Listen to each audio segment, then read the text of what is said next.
screens. There's a glass half empty in a house with a mirror in it. Tell me what you see, or tell me what you want to. I can fix it with a filter feeling. We're not really free. There's so much pressure weighing heavily, I'm barely breathing. Maybe I should leave, try and find a crown in my own damn kingdom. Cause I'm so sick of it, feeling so unachieved. This damn wilderness won't let me breathe. Always go the wrong way, still think about it in my sleep. I'm at everybody's doorway, but I can't find my keys. Maybe I should do it your way. You seem to want to fight, but the scars under your skin probably look like mine.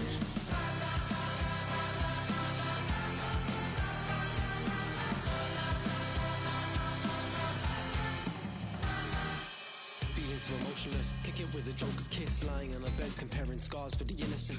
Time for the biggest twist, people you thought limitless are living in this mirror, packing punches with us hypocrites, vigorous. Door to door we seek rapport, trying to find rewards in our vanity. But the truth is everybody's flawed, so pick up the pieces and crush all the third degree.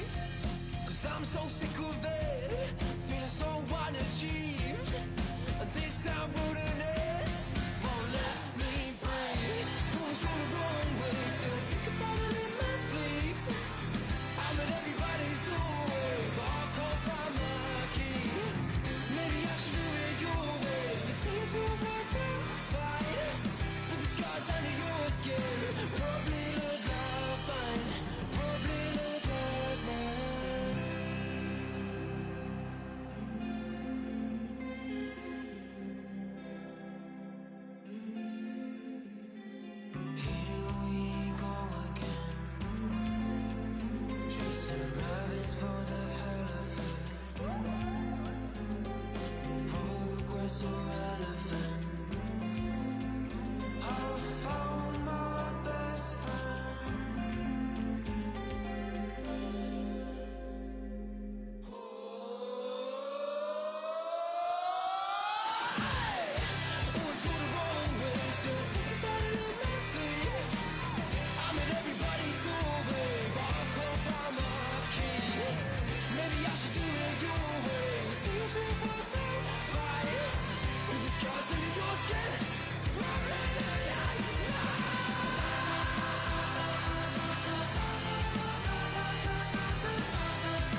pour le grand écran, pour voir tous les films et pour rêver ensemble, on a tous une bonne raison d'aller au cinéma.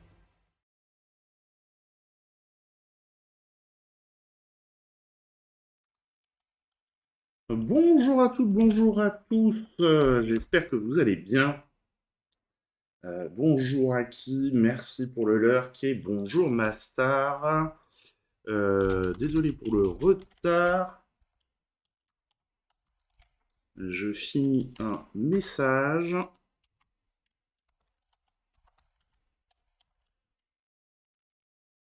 Voilà, hop.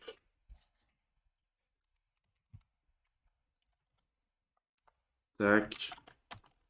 J'ai jamais mis autant de temps à entrer chez moi. J'ai croisé plein de monde qui voulait discuter, qui me demandait des trucs sur le ciné. Ta, ta, ta, ta. Ah ouais, tiens, c'est marrant, ça marche pas ça. Pourquoi ça marche pas? J'ai fait une erreur? Oui, bon, allez, hop. Ouais, croisé plein de monde là qui voulait discuter, qui demandait ouais, il sort quand le film? Non mais qu'est-ce que c'est que ça? Laissez-moi rentrer chez moi tranquille. Non, je rigole bien sûr. Tu t'es rendu indispensable à trop de gens. C'est ça, c'est tout à fait mon problème, bien sûr. J'espère que tu vas bien, Aki. Euh... Bon, vous avez vu, c'est le début de Cannes, ça y est, ça commence, les polémiques. Il y a des polémiques qui me font beaucoup rire. Enfin, qui me font beaucoup rire. Je me dis, mais... Alors, une des polémiques qui m'a fait beaucoup rire est pour ou contre la présence de Johnny Depp à Cannes. Polémique à la con. Il est de le film d'ouverture, donc forcément qu'il était à Cannes. Enfin bon, quand même, les gars, hein? Bon, posez pas des questions bêtes. Enfin bon. Puis d'ailleurs, c'était sympa parce que il a été... J'ai vu là, il y a eu une grosse standing ovation à la fin de... Enfin, quand il est arrivé pour présenter le film avec Mai Wen. Bon, moi, je suis plutôt de la team. Dans tous les cas, il y a la présomption d'innocence tant que le procès n'est pas passé. Là, en plus, le procès est passé. Il a été déclaré innocent. Bon, bah, voilà. Hein. C'est pas, on va pas faire des doubles peines à l'interdire ensuite de jouer dans des films et de se venir dans des festivals. Il y a des moments, il faut arrêter un petit peu les bêtises. J'ai bien aimé aussi, enfin, alors j'ai pas lu l'article parce que j'avais pas eu le temps. Ouais, non, mais voilà, c'est bon. En même temps, c'est Cannes, ils aiment bien ça, Cannes, tu vois. Faut qu'il y ait des ragots. C'est, Donc ouais, je disais, j'ai pas eu le temps de lire l'article, mais il y a Catherine Corsini, là, que son film était sélectionné, puis que finalement, le jour de la conférence de presse, par le grand responsable de... ils vont faire pareil à la sortie d'Aquaman. Pourquoi il joue dedans? Non. Non, c'est Jason Momoa, là, ou je sais plus comment il s'appelle, là, le géant, là. Ouais, Catherine Corsini, son film avait été... Ah, il y a Amber Heard dedans. Ah ouais. Oh bah tu vois. Ok, bon bah elle reprend son rôle, très bien. Mais c'est vrai que du coup, oui, vu qu'elle a été déboutée en justice, là on pourrait dire, bah non, c'est faux, faut pas le dire non plus. Euh, Catherine Corsini, oui, son film a été rattrapé au dernier moment pour être réintégré à la sélection.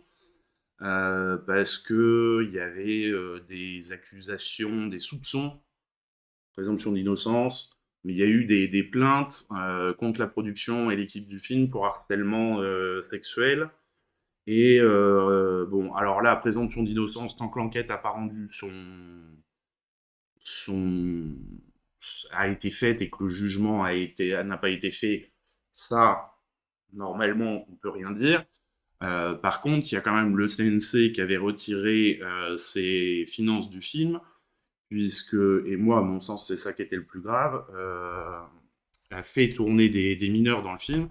Et quand on fait tourner des mineurs en France, il faut soumettre le scénario à une autorité qui relit le scénario et qui valide le scénario pour qu'il n'y ait pas de dérive qui soit faite avec les mineurs. Et en l'occurrence, elle avait écrit un premier scénario, elle l'a fait valider par l'autorité de régulation, et 2 semaines avant le tournage du film, elle change le scénario, rajoute des scènes avec les mineurs, dont a priori certaines scènes sont quand même problématiques, et elle ne fait pas revalider, parce qu'autrement ça lui aurait fait prendre du retard dans son tournage. Et donc, bon, faut pas jouer avec les gamins. J'ai même pas allumé la lumière, non mais attendez. On va se mettre un peu de lumière quand même. Hop. Moi, c'est plus ça qui me gênait. Et puis alors, les médias qui arrêtent pas de poser la question. Il y a eu une réponse d'une actrice américaine. Il y a un journaliste américain qui lui demande mais est-ce que vous trouvez normal que Johnny Depp soit là? Elle lui répond non, mais bon, moi, c'est pas à moi qu'il faut demander ça. Il y a la justice qui est passée, bah, comme ce que je vous disais tout à l'heure, quoi. Mais enfin bon, voilà, c'est. Et s'il y a, alors, mais c'est légal ce truc pour les mineurs? Non, mais on n'a pas le temps pour ça. Ouais, voilà, c'est ça, tu vois. Et alors, le titre de l'article, c'était Catherine Corsini estime qu'elle est victime de misogynie. Et que ce serait pour ça que son film n'avait pas d'abord été sélectionné à Cannes et qu'ensuite il a été repris quand même. Le truc, mais complètement à côté, quoi. Ça rajoute pas du tout de lumière, ça, on est d'accord. Et il y a un truc qui m'a fait beaucoup rire, j'en ai fait un tweet, mais ça a commencé déjà la semaine dernière. Ouais, à peine plus, mais bon, c'est pas grave. Ça a commencé déjà la semaine dernière parce que les équipes de films commençaient à arriver, les stars commençaient à arriver. Je l'ai mis sur Discord aussi parce que ça m'a beaucoup fait rire.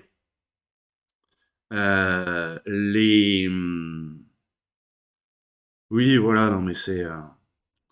Les habitants de Cannes commencent... Avant le début du festival, on avait déjà marre des allers-retours d'hélicoptères qui viennent apporter à Cannes, au plus près des maisons où ils vont, ou hôtels dans lesquels ils vont habiter, les équipes de films et tout ça. Donc j'ai fait un tweet en disant bah problème de riches, nous on connaît pas ça. Bon, en même temps, hein, ils le savent. Ils ont qu'à prendre des vacances. C'est tous les ans, c'est annoncé quand même assez à l'avance. Ils prennent des vacances pendant ce temps-là. Et puis ils louent leur baraque à des équipes de prod et puis basta quoi. Enfin. Qu'est-ce que j'avais vu d'autre sur Cannes? Pas grand-chose. Hein. On a eu le résumé de la journée d'hier. A priori, le jeune du Barry là est quand même sacrément chouettos, puisqu'ils ont fait la première projection donc hier. Ouais, il y a du monde. Ça, j'en ai parlé. Captain Marvel qui danse, oui, bon. Et Michael Douglas qui reçoit la palme d'or d'honneur. Bon, tiens, on peut peut-être regarder le discours qu'il a fait. Non, c'est pas ça. Faut que je passe là. Et là, hop, magie. Non, pas magie. Bande annonce.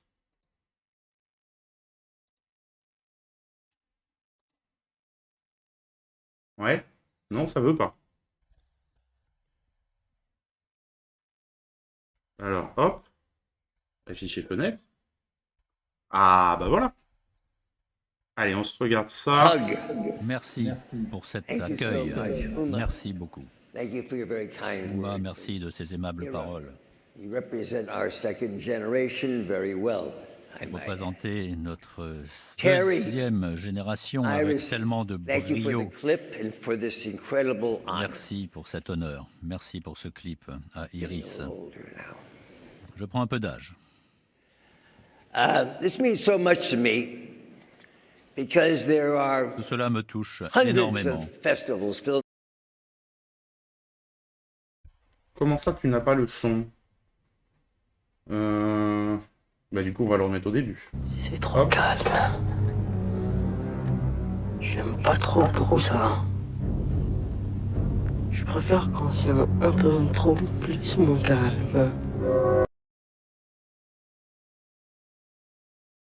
Ah Bonsoir Calou. Et donc, je lance la vidéo, je coupe le micro pendant ce temps-là.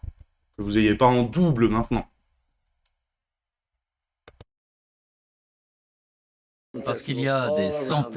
Hug. Merci pour cet Thank you so accueil. much. Una, Merci beaucoup. thank you for your very kind Uma, words. merci de ces aimables paroles. You represent our second generation very well. Vous représentez notre Terry, deuxième génération avec Iris, tellement de thank you for brio. the clip and for this incredible honor. Merci pour cet honneur. Merci pour ce clip à Iris. Older now. Je prends un peu d'âge. This means so much to me because there are Tout cela me touche hundreds énormément. of festivals, film Parce qu'il y festivals a all des around the centaines world. de festivals But there's dans le only monde entier, one mais Cannes. il n'y a qu'un seul festival de And Cannes. suddenly, 76 years old. 76 ans. I'm C'est even l'âge du older than the festival. festival. Et moi, je suis encore I plus mean, I âgé que have le great festival. memories of this festival J'en ai de over the merveilleux past souvenirs. 40 plus years.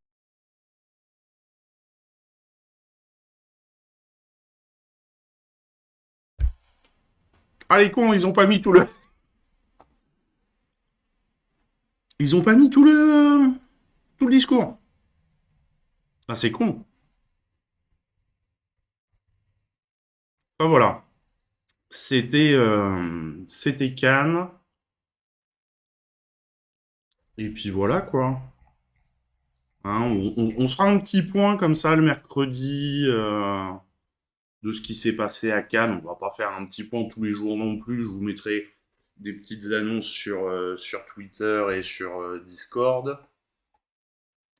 Et puis bon, on va attaquer les films de la semaine. Alors il y a pas beaucoup de films cette semaine. Oui, il y a que 11 films, vous avez qu'à voir. Ça va faire une émission courte, tout ça, j'ai pas l'habitude, moi. Mais alors, il y a une chose très curieuse, par contre, comme ça on va finir sur Cannes, c'est que d'habitude, pendant Cannes, il y a quand même pas mal de films de la sélection, des sélections, qui sortent au cours du festival. Et c'est pour ça qu'il y a moins de films blockbusters grand public qui sortent à cette période-là. Et ben là, cette année, c'est l'inverse. On va avoir plus de blockbusters, mais moins de films qui sont présentés à Cannes qui sortent pendant le festival. Alors c'est très curieux, je ne sais pas ce qui s'est passé cette année, mais je pense, enfin c'est pas que je pense, si je pense, voilà, je suis pas assez dans tous les petits papiers pour avoir toutes les réponses, qu'il y a des films qui ont été sélectionnés à Cannes qui n'avaient pas encore de distributeur français au moment des annonces. Et parce que là, tous les jours, je vois passer tel distributeur a acquis les droits pour distribuer le film en France. Voilà, donc... Quand je regarde comme ça, on me voit. Si je regarde comme ça, on me voit plus. On me voit, on me voit plus. Merci pour le leurre, Kaki. On me voit, on me voit plus. On me voit plus, on me voit. Hop, On me voit j'espère que plus. ton colis est On voit plus, bien on voit plus. arrivé. On me voit, on me voit plus. On me voit un peu, on me voit plus. On me voit. Je dois vous laisser, mais je garde la... Bah, merci beaucoup pour le leurre. Et puis, bah écoute, bonne soirée. Hop. C'est un peu le bazar, hein. Je suis... Ouais, bien cette année. Du coup, j'étais en train de dire quoi? Oui, tous les jours, il y a des annonces de distributeurs qui disent, bon, eh ben, bon appétit. Bon, on achète les droits de tel film et tout, du coup, on apprend comme ça au fur et à mesure du festival qui va distribuer les films, et je pense que c'est pour ça qu'on n'a pas plus de films à la prochaine Acquis. On n'a pas plus de films du festival qui sortent pendant le festival, alors que normalement, les autres années, on en avait plus. Allez, on attaque avec un premier film, Vin Diesel. Oh putain. Et vous saviez que moi, j'étais content hein, avec le 10, et normalement, le 11, c'est fini. Eh ben non. En fait, le 10, c'est le début d'une nouvelle trilogie. Et donc, il a trouvé le scénario du 12. Alors déjà, je savais pas qu'il y avait un scénario dans les Fast and Furious. Mais on va encore s'en bouffer. Donc il y a le 10, le 11, le 12. D'ici là, il a le temps de penser à la prochaine trilogie. Ce sera avec son fils, parce que lui va commencer à devenir un peu trop âgé. Quoique, je sais pas quel âge il a, Vin Diesel. Il est pas si vieux que ça, en vrai, non? Regardez, on a bien, comment il s'appelle, Tom Cruise, qui fait toujours ses films alors qu'il est bien plus âgé. Vin Diesel, quel âge il a? Ce brave homme, 55 ans. Ah oui, oh, bon, on est large, hein. On est large, on va s'en bouffer encore, hein. Oh, écoute, je sais pas qui a eu cette idée, mais vraiment. La connerie à ce point-là, moi, je dis que ça devient gênant. Ah, bah c'est bien, ça me fait plaisir, ça marche tout du premier coup ce soir, dis donc. Même les alertes. Allez, bon, ça n'empêche qu'on va essayer de se regarder la bande-annonce. On va bien rigoler. Bonsoir Michel. Et puis voilà. Allez, bande-annonce.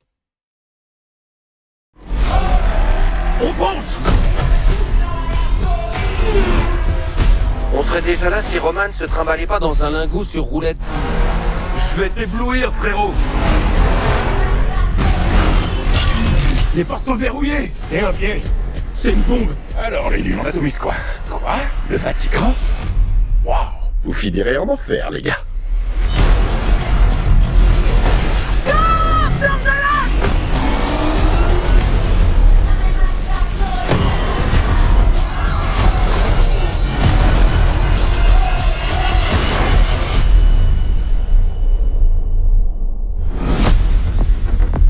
Le grand homme Toretto. Tu vois, si t'avais pas été au volant à l'époque, je serais pas devenu l'homme que je suis.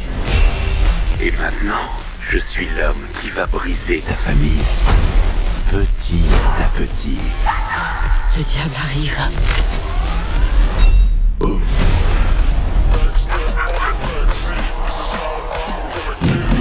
Tommy, j'étais sûr que tu viendrais me voir. Ce que je te propose, c'est qu'on se tire dessus les uns les autres. On va régler ça. On va creuser des tombes.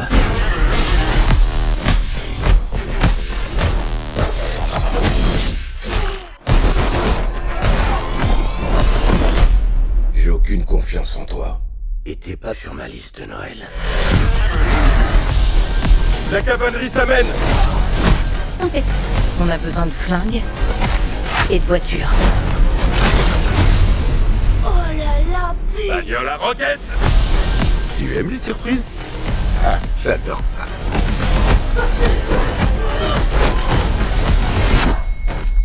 Te relève pas, c'est plus prudent. Pour ça, faudra que tu cognes plus fort. La partie est finie, Dom. T'as perdu. C'est ta dernière course. Tu devrais mettre ta ceinture.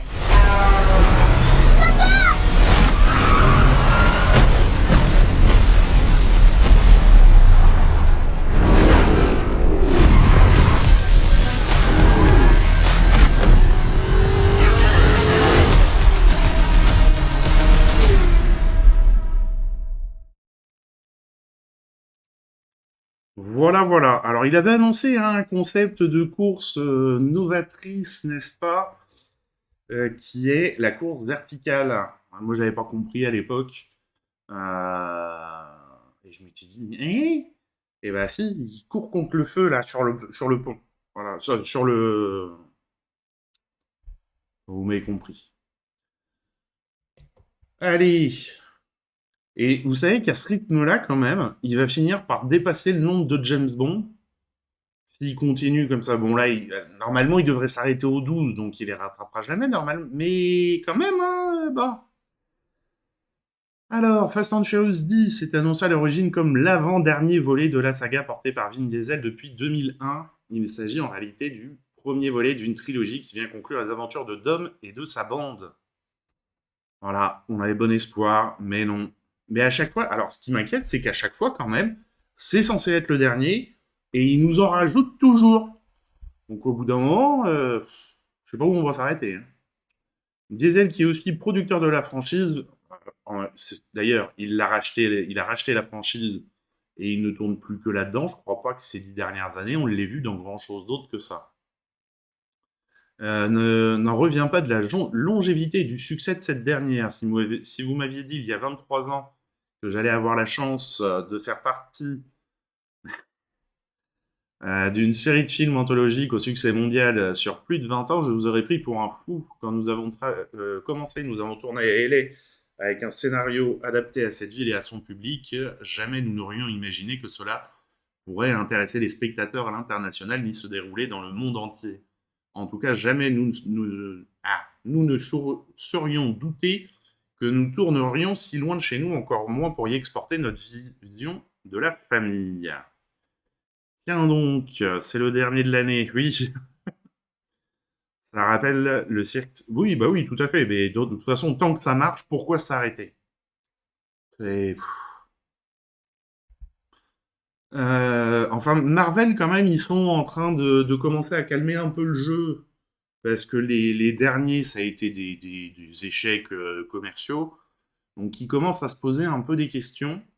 Alors que, par contre, moi, j'attends plus aucun Marvel. Par contre, je sais pas si vous avez vu The Flash, la bande-annonce donne envie quand même. Moi, je suis... Ah, il y a un petit truc qui me... Bon, il y a un gros truc, c'est la durée, 2h24, mais quand même, je sais pas, là, pour une fois, je suis curieux de voir le film, de voir ce que ça va donner. Alors, qu'est-ce qu'on nous dit d'autre? Fast and Furious 10 a un budget estimé à 340 millions de dollars. Ce qui en fait le film le plus coûteux de la franchise. À titre de comparaison, le précédent volet a coûté 200 millions de dollars. Le 8, 250 millions. Oui, bon, on va pas égrener. Et le tout premier avait un budget de 38 millions de dollars. Voilà. On voit l'évolution, hein, mais bon. À l'époque, c'était juste des courses de voitures. Maintenant, c'est pire qu'un James Bond. Changement de conducteur après avoir réalisé les épisodes 5, 6 et 9. Il n'avait pas fait ni le 7 ni le 8, lui. Justin Lin devait initialement mettre en scène le 10e épisode de la saga, mais il quitte le tournage le 27 avril 2022, avant que Louis Leterrier ne reprenne la relève 5 jours plus tard. Le français avait déjà été approché par Universal pour mettre en scène des films de la franchise, mais il ne se sentait pas encore prêt. C'est incroyable, c'est une saga fondatrice, ça fait 20 ans que les spectateurs évoluent avec les personnages. Oui, alors est-ce que les personnages évoluent? Franchement, ça c'est une autre question. Donc c'est effrayant, mais sous l'impulsion de ma femme, j'ai finalement accepté, tout le monde m'a traité comme un membre de la famille, et au bout de la deuxième prise, c'était mon film, j'étais très bien entouré. Il a eu dû réécrire le scénario en 4 jours avant de s'envoler pour le tournage à Londres. C'est bien ce que je disais, il ne doit pas y avoir un scénario extraordinaire non plus. Pour écrire un film de 2 heures... Alors ça c'est pareil, ils nous ont foutu dans la merde, Universal, là, puis les producteurs et tout ça. Parce que quand on a négocié le film, il était annoncé à 2h11, et il fait 10 minutes de plus.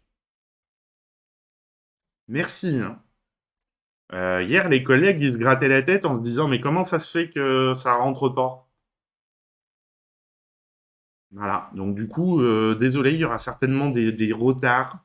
Il y aura, enfin c'est pas certainement, il y aura des retards sur certaines séances à cause de... Ah oui, j'ai fait la boulette. Ah bah ça, on peut le dire, tiens. Ah non, mais c'est énervant les gens qui remontent leur film au dernier moment comme ça. Enfin bon.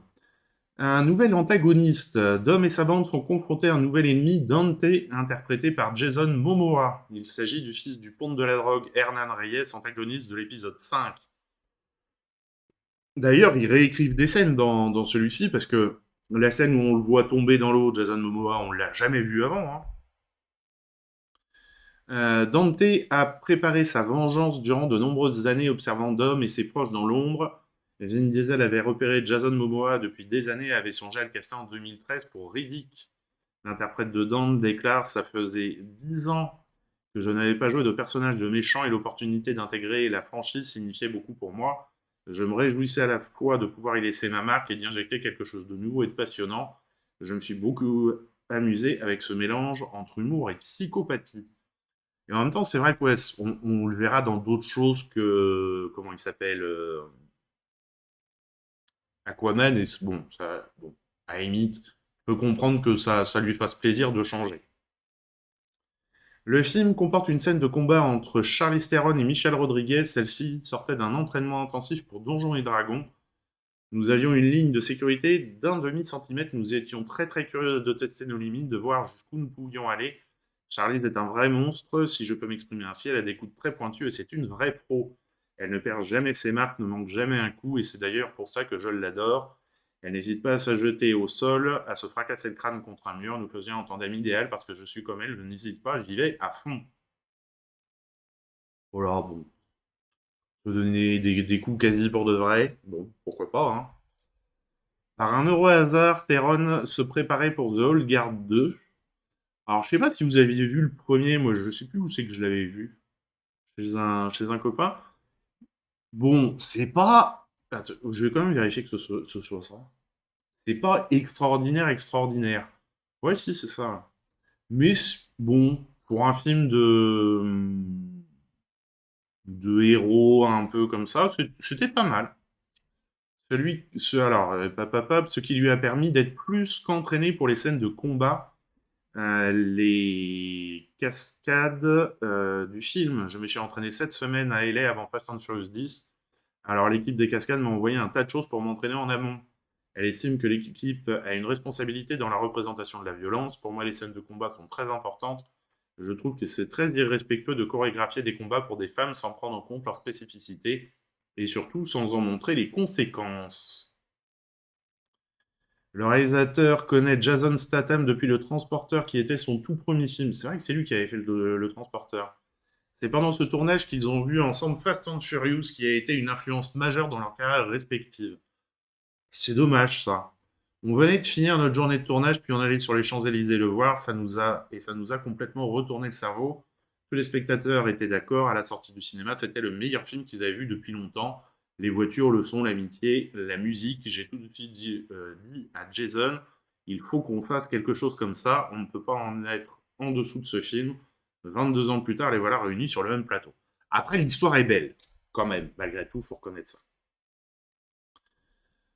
Parmi les nouveaux visages de la saga, on compte Brie Larson dans le rôle de Tess, une transfuge de l'agence qui va voler au secours de Dom et de son équipe au moment où ils vont se trouver dos au mur. L'actrice était ravie de rejoindre la franchise. Quand on m'a dit que j'allais faire partie de la famille Fast, je me suis mise à courir dans tous les sens tellement j'étais contente. C'est marrant ça quand même, hein. Ça faisait des années que je tenais mon agent pour faire ce genre de film, alors c'était un peu comme la concrétisation d'un rêve. C'est le genre de film que tout le monde veut aller voir au cinéma en famille, et c'est quelque chose que je respecte. Alors, est-ce que c'est des films encore familiaux? Je sais pas, je suis pas sûr de ça, moi, hein. Parce que déjà, film familial qui fait plus de 2h15, hein, il fait 2h21, est-ce que déjà, rien que la durée, pour moi, ça l'enlève de la case film familial? Mais bon, ce n'est que mon humble avis. Film familial où tu vas du grand-père jusqu'aux petits-enfants. Alors ça dépend de l'âge des petits-enfants, mais et le grand-père, là, au bout d'un moment, il va faire une crise cardiaque avec tout ce qui se passe, hein.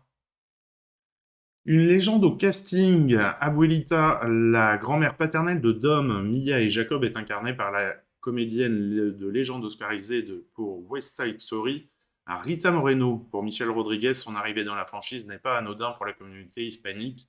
Une grande partie de notre fanbase des Latinos a invité cette magnifique actrice, cette légende du cinéma, est un hommage à cette communauté. Elle est tellement majestueuse, elle a su repousser les frontières à une époque où les Blancs dominaient sans partage l'industrie du cinéma, et c'est une actrice dont nous sommes très fiers. Ça, bon. Outre Brie Larson et Jason Momoa, cet épisode accueille deux nouveaux comédiens, Alan Ritchson et Daniela Melchior. Le premier incarne l'agent... Bonsoir Tardot, comment vas-tu? L'agent Ames qui dirige à présent l'agence. L'acteur tient depuis 2022 le rôle titre de la série Reacher. Oui, c'est pour ça que je le connais pas, je regarde pas la télé. La seconde joue Isabelle, une pilote de course de rue brésilienne qui affronte Dom et Dante lors d'une course à Rio. Le grand public a pu découvrir l'actrice dans The Suicide Squad où elle interprète Ratcatcher. Eh bien ça va bien, ça va bien, ça va bien. Alban Lenoir devenu le visage des films d'action français qui cartonnent sur Netflix, dommage, a été approché par la production pour rejoindre le casting du 10e volet, mais l'acteur n'était pas disponible et a dû refuser malgré plusieurs relances et l'intérêt de Justin Lin, qui est alors attaché au projet comme réalisateur. Il raconte à Sens Critique « J'ai reçu un coup de film et je n'étais pas libre, je ne pouvais pas. Et en plus, il tournait à Londres. J'aurais tellement kiffé. En plus, ils m'ont proposé un rôle plutôt important, en fait. Et j'ai fait « Non, je ne peux vraiment pas. » Il me rappelle un mois après en me disant « Mec, on veut vraiment que tu sois dedans. Si tu veux, on trouve un truc de 5-6 jours avec Charlize Theron. » Et j'ai fait « Mais en fait, Les gars, vous avez pas compris. Je peux pas.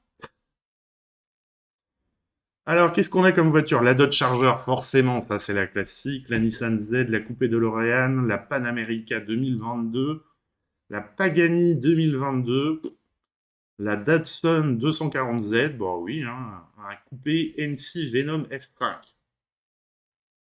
Évalué à 2,75 millions de dollars. Le véhicule est ce qu'on appelle une hypercar, une voiture réunissant tous les superlatifs, les prix, les performances, le coût de l'entretien, la consommation.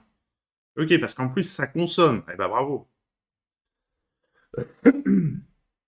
On retrouve au casting 2 acteurs qui ont incarné Aquaman, Jason Momoa, bien sûr, mais aussi Alan Ritchson, qui a incarné le super-héros dans la série Smallville. Voilà, on a fait le tour de Fast and Furious. Alors, en particulier dans les grandes villes, évitez les premières séances. Je suis repassé en grand là, je rigole pas. Le dernier, dans les villes comme Paris, Bordeaux, Marseille, tout ça là, les grosses villes, il y a eu des émeutes dans les salles au moment des premières séances. Laissez passer la première semaine, allez-y à 14h, à la limite, il y aura peut-être moins de monde, ou à 10h le matin. À Paris, dans un des cinémas, il y a un projectionniste qui a toujours pas repris le travail suite aux émeutes qu'il y avait eu dans la salle de cinéma pour la première de Fast and Furious. Donc ça devient de plus en plus récurrent. On a eu les mêmes choses sur Creed 3 récemment. Donc bon, moi je vous dis ça, je sais pas ce que c'est ce délire là en ce moment. Alors, a priori, c'est des influenceurs sur TikTok ou Instagram là, qui lancent des trucs, des défis comme ça à leur communauté. Mais c'est des défis de merde, donc faites-le pas. Allez au cinéma, vous payez déjà assez cher dans les grosses villes. Regardez le film. Et respectez la salle, respectez le personnel, respectez le public. Voilà. C'était mon coup de gueule de la soirée. Sinon, préparez le loot avec le casque, la grenade et la sainte-pelle. Oui, ça peut être une solution aussi. Mais bon, des débiles, disons les mots, oui, à un moment, faut le dire. Bon, allez. La page Fast and Furious, c'est tout ce que j'avais à dire dessus, est passée. On va passer à Ramona fait son cinéma, une jolie comédie espagnole qui a la particularité d'être en noir et blanc quasiment tout le temps, avec des belles touches de couleurs. Et j'ai trouvé ça très bien amené, très bien étudié. On regarde la bande-annonce. ¿Perdona? ¿Qué es eso que te has echado encima? ¿Tú también tienes ansiedad? ¿Yo? Pff, mogollón. Yo con la ansiedad que tengo no hay un cuento que valga. Yo necesito drogas duras. Pues podemos pedir unos carajillos, entonces, ¿no?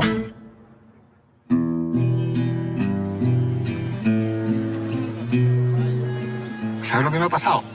¿Qué? Lo que me ha pasado es que me he enamorado de ti. ¿Qué? Y creo que tú también te has enamorado de mí. A ver, que yo estoy casada. ¿Estás bien? ¿Estás nerviosa con lo de mañana? Mira, puede ser. Chicos, esta es Sona. Soy Bruno, el director de la película. Pero es maravillosa. Bienvenida a la película, Ona.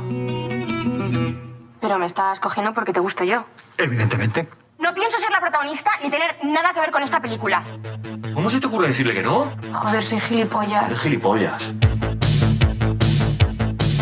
Siempre he sido una impulsiva y una isa. Soy la única persona de mi generación obsesionada con un tío que no puedo espiar por Facebook. Me voy a mantener a una distancia. Solo vamos a hacer una película. Confía en mí. Harta de tanta emoción va, tanta emoción viene, siento esto, siento lo otro. Mira, yo lo que quiero es un trabajo normal.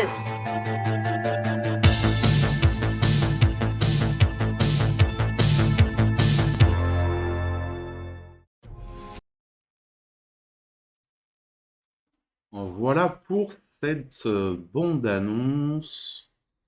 Hop. Et donc, qu'est-ce qu'on nous dit? La relation entre réalisateur et acteur m'a toujours fasciné. Pourquoi les acteurs sont-ils choisis? Quelle part d'eux-mêmes se retrouve dans le personnage? S'interroge Andrea Bagney. L'histoire de cette jeune femme qui refuse un premier rôle car elle sait que le réalisateur est amoureux d'elle s'est imposée à elle. Je l'ai trouvée si courageuse et charmante que j'ai commencé à écrire mon scénario autour de cet événement comique. La réalisatrice a cherché pendant des mois l'interprète de Ramona. Elle est tombée un jour tombée par hasard via ses recommandations YouTube sur une vidéo de Lourdes Hernandez qui interprétait une version acoustique d'une de ses vieilles chansons. Cette dernière est en effet également chanteuse sous le pseudonyme Russian Red. En voyant cette vidéo, je me suis dit « c'est Ramona ». En continuant mes recherches, j'ai appris qu'elle vivait à Los Angeles et qu'elle voulait devenir actrice. Je lui ai envoyé le scénario et elle a tout de suite dit oui. Il fallait que je tombe amoureuse de Ramona pour pouvoir la filmer. Et avec Lourdes, ce fut instantané. Elle avait une énergie très particulière et attirait la caméra. Charismatique et fragile à la fois, je suis très fier que Lourdes fasse son grand retour avec Ramona, fait son cinéma après quelques années sans actualité. La réalisatrice a imaginé Ramona comme un personnage de Billy Wilder et ses références les plus évidentes étaient en noir et blanc. La garçonnière Manhattan Frances A. Et ça, du coup, c'est très réussi.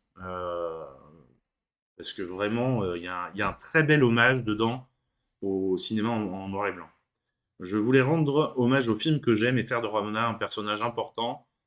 Pas petite et indépendante, mais grande et classique. Pour moi, l'acte de filmer est un geste poétique en soi. C'est en partie pour cela qu'elle a choisi de tourner en 16 mm. Le film intérieur du film lui a permis d'ajouter de la couleur. La couleur est devenue une fiction, le noir et blanc la réalité. Nous nous sommes amusés à aller au bout de ce que le cinéma et le jeu sont, une fiction nourrie de beaucoup de vérité. Alors par contre, il y a un truc que je trouve curieux dans ce qu'elle dit. Ramona est un personnage important, ça c'est très réussi. Pas petite et indépendante, mais grande et classique. Alors moi, je l'aurais mis grande et indépendante. Parce que l'actrice est vraiment magnifique. Elle emporte le film parce que ça tourne quand même grandement autour d'elle. Elle emporte le film de très très belle manière. Les personnages qui gravitent autour, qui sont son mari et le réalisateur, sont bons aussi. Et bon, ça nous fait une jolie petite tranche de vie traitée sur le mode un peu de la comédie. Donc vraiment, vraiment chouette.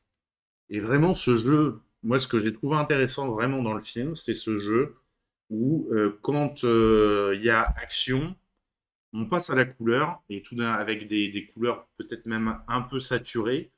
Et du coup, je trouve que ça apporte vraiment un plus au film qui fait tout son charme. Et puis, il y a une bande-annonce qui est assez bien. Et malgré tout, c'est marrant, tu vois, elle n'en parle pas du tout dans ses interviews et dans ce qu'on nous dit sur le film. Mais il y a quand même, en sous-main, une grosse critique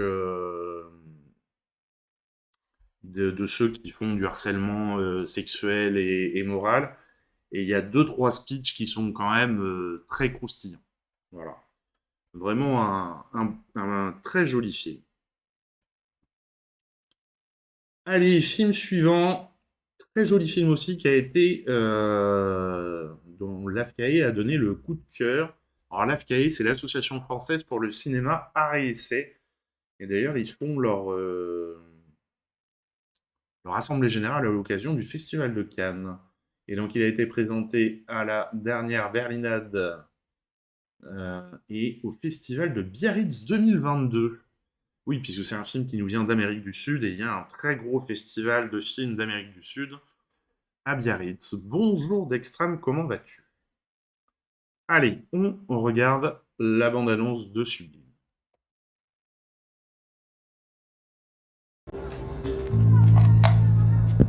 Oh.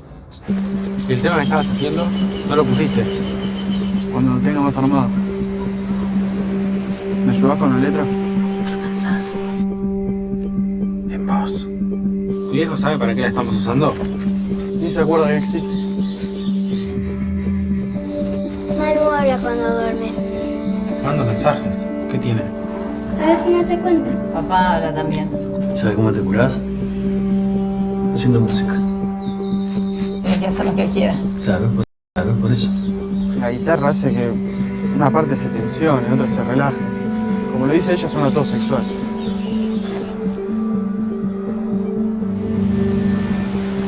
No, no, no.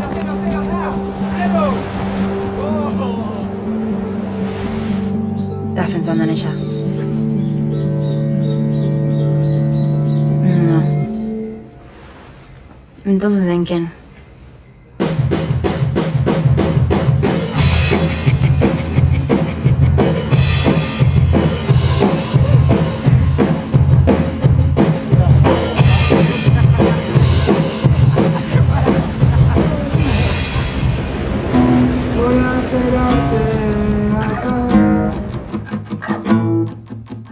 Ahí me trabé. En la primera frase.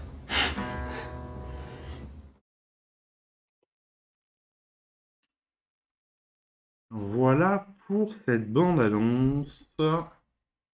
Et donc, qu'est-ce qu'on nous dit sur ce film? C'est quelle nationalité déjà ce film? Je sais plus. Argentine. Les Argentins qui sont... L'Amérique du Sud en général, en ce moment, nous livrent de très très beaux films. Alors, note d'intention du cinéaste. Sublime est une réflexion sur l'amitié et l'amour à un moment de la vie où les changements sont vertigineux. J'ai écrit le scénario pour tenter d'explorer un éveil en ce moment précis où un lien indestructible se transforme.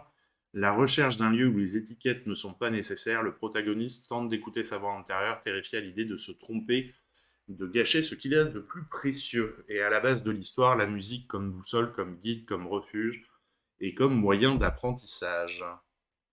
Depuis qu'il a commencé à étudier le cinéma, Mariano Biassin avait pour objectif de réaliser un film. En même temps, c'est vrai que quand tu fais des études de cinéma, en particulier dans la réalisation, c'est bien d'avoir cet objectif en ligne de mire. Tout en menant sa carrière d'assistant réalisateur, il n'a jamais perdu de vue cet objectif. Il se rappelle, en 2015, j'ai réalisé un court-métrage, L'inizio dei Fabrizio, en 2015, qui m'a donné beaucoup de satisfaction. Nous avons remporté l'Ours de Cristal. Ouh, c'est pas mal ça. Dans la section Génération de la Berlinale. Ce travail m'a insufflé une nouvelle énergie, une nouvelle confiance en moi et m'a ouvert les portes pour écrire le scénario de mon premier long-métrage, Sublime. Mariano Biassin voulait trouver des acteurs qui avaient le même âge que les personnages. Il était également important qu'ils aient une affinité pour la musique. Il n'était pas nécessaire qu'ils soient musiciens, mais ils devaient au moins avoir une base pour pouvoir être formés. Les auditions et tout le processus de sélection ont été enrichissants pour moi, mais ils ont été ralentis par la pandémie. Cette période d'incertitude a fait que beaucoup de candidats sont devenus trop grands et que d'autres ont atteint l'âge requis. Précise le metteur en scène en poursuivant. Je me suis senti vraiment soutenu par le producteur, la directrice du casting et l'équipe de direction dans le choix de chaque personnage. Alors, c'est marrant parce qu'il y a des fois, c'est complètement l'inverse, donc c'est bien là. T'as des réalisateurs qui disent moi, j'avais écrit le film pour un tel, mais la production voulait pas. Donc, on m'a orienté plutôt sur un tel. Là, c'est bien, tu vois, qu'ils aient validé chaque personnage qui voulait comme il le voulait, c'est cool. Le réalisateur avait peur que les acteurs soient mal à l'aise, même s'il a beaucoup parlé avec eux dès le casting, puis pendant la pré-production, avec la directrice de casting, Maria Laura Berch, et la coach Natalia Biassin. Ce serait pas sa femme, des fois.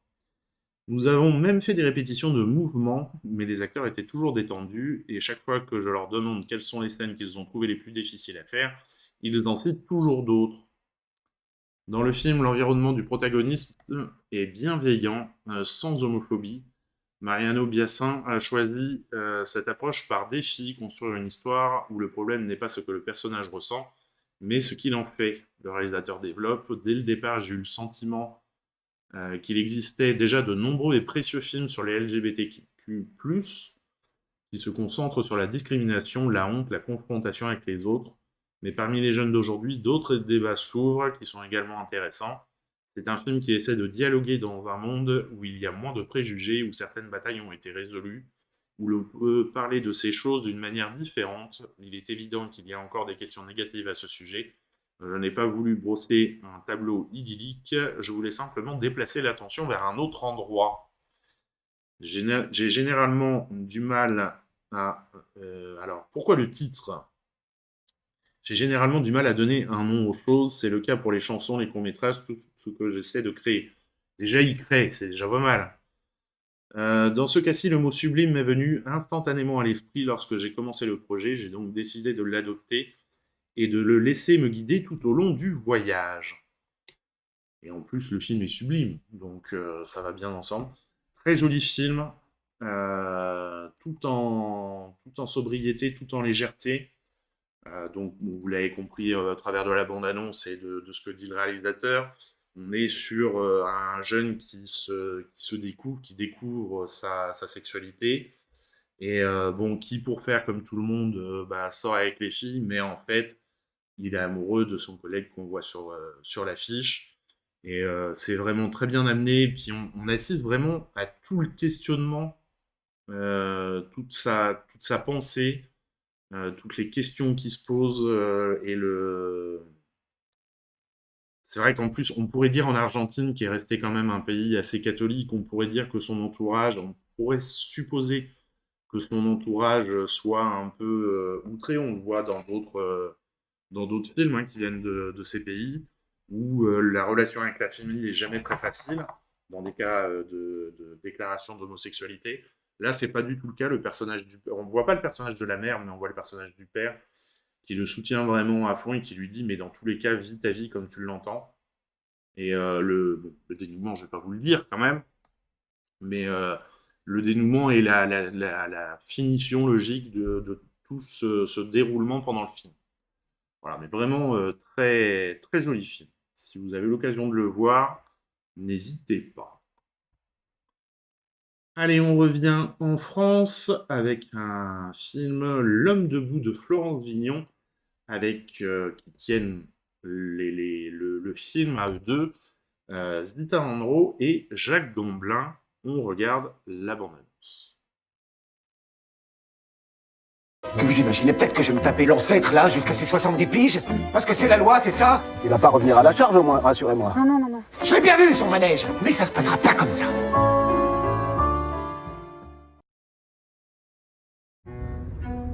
Bon, on a un gros problème avec Giffard. Vous vous rendez compte qu'il a toutes ses annuités, mais qu'il s'accroche. Petite retraite tout en douceur. Il arrivera à me le convaincre, hein? Tu le connais bien, toi, Giffard? Spécial. Très spécial. Je ne vais pas y aller par 4 chemins, mademoiselle Alfaro. Mais c'est non. Désolé. Je fume beaucoup. Et vous avez jamais pensé à ralentir? Oh bah, j'ai quand même beaucoup diminué. Là, nous avons un magnifique motif d'inspiration végétale. Non mais je parle du travail. Pourquoi vous voulez que je ralentisse le travail? Venez toucher la qualité. Vous imaginez peut-être que je vais me taper l'ancêtre là jusqu'à ses 70 piges? Parce que c'est la loi, c'est ça? Il va pas revenir à la charge au moins, rassurez-moi. Non, non, non, non. Je l'ai bien vu son manège, mais ça se passera pas comme ça. Et moi, mademoiselle, il m'a à chaque fois le coquin.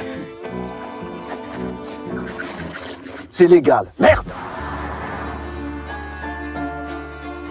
Tu veux pas ralentir un peu, dis. Toujours à courir après le chiffre, le chiffre, le chiffre. Il n'y a aucune honte à ça d'avoir envie de se reposer. J'ai cru à un moment que vous étiez différente. Finalement, je me suis trompé. Vous m'avez déçu. Faites-le bosser, crevez-le, qu'il n'en puisse plus. Je sais que vous pouvez y arriver. Je le sais. Vous voulez rester dans la boîte, oui ou non?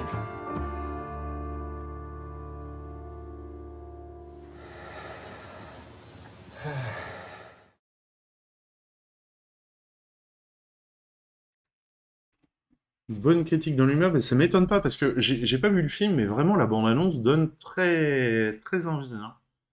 Et voyons les critiques, qu'est-ce qu'ils mettent Ah ouais, tu vois, c'est marrant, les critiques sont pas. Le reste des critiques est pas extraordinaire.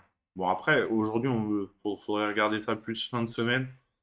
En général, les premières critiques tombent aujourd'hui, mais après le reste va arriver au fur et à mesure.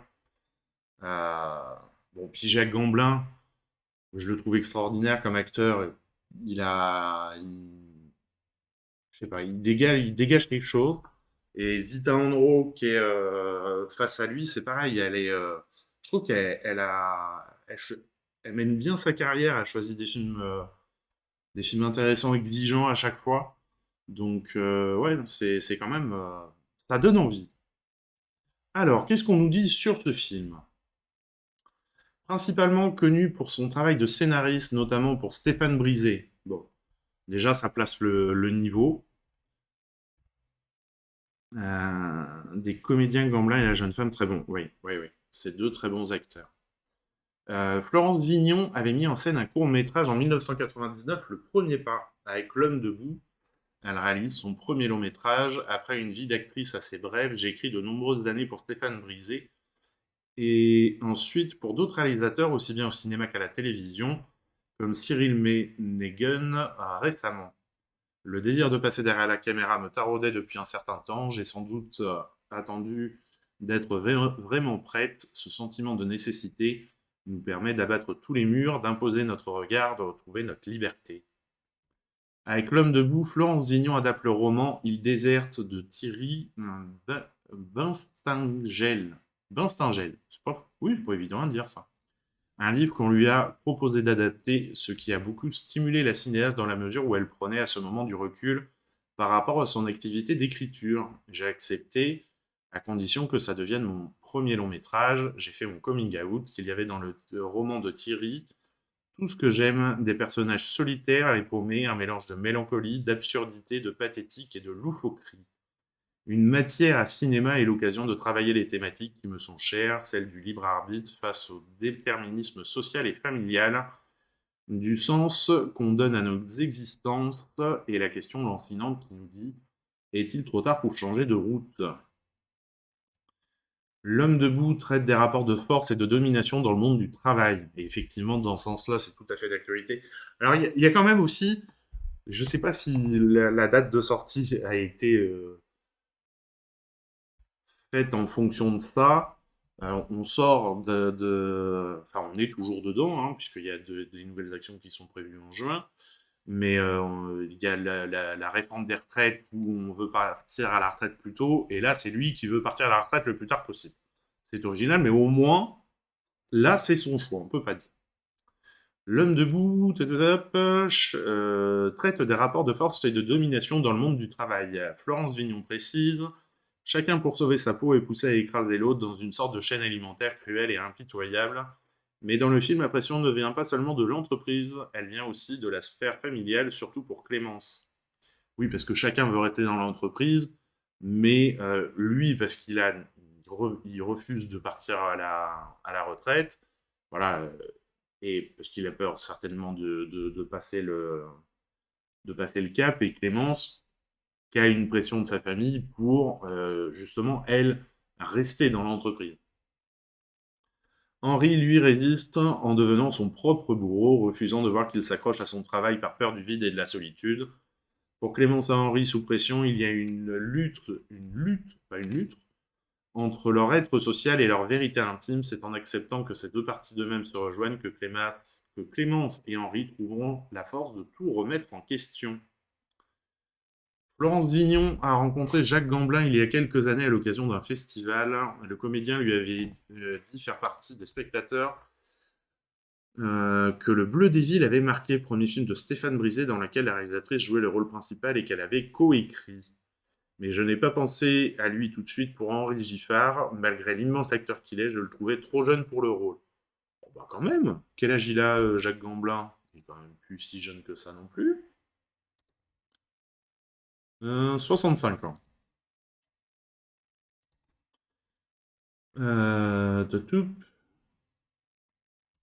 Je voulais éviter par-dessus tout que la relation entre Clémence et Henri soit sous-tendue d'une ambiguïté, car s'il est question d'un lien, il est évidemment filial.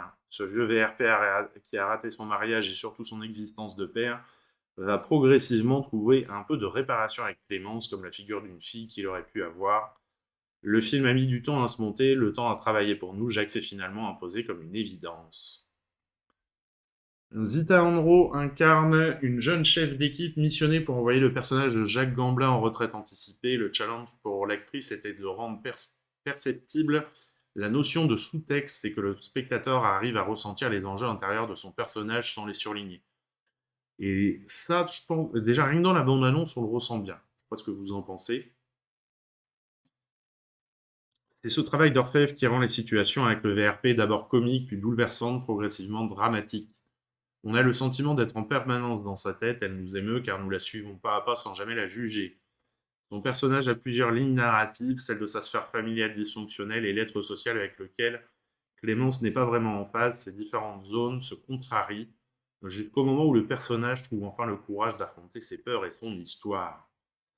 Pour Florence Vignon, l'homme debout est celui qui a quitté son statut préhistorique pour devenir un humain debout. Il s'agit d'une invitation à la mise en mouvement, à la révolte, mais c'est aussi cette figure de VRP qui peut tenir sur ses jambes jusqu'au bout alors que tout le monde s'oppose à ses principes. Cet homme debout qui va croiser la route de cette jeune femme sans modifier sans l'avoir prémédité son rapport au monde et permettre à Clémence, après bien des errances, de se reconnecter avec elle-même, c'est l'élément déclencheur, l'idée qui gratte. Voilà pour ce film qui, j'avoue, entre les déclarations de la réalisatrice et la bande-annonce, moi, personnellement, en tout cas, me donne très envie. Allez, film suivant, on va partir sur quelque chose de plus léger, avec L'Arbre à vœux, les contes de la cité sanctuaire.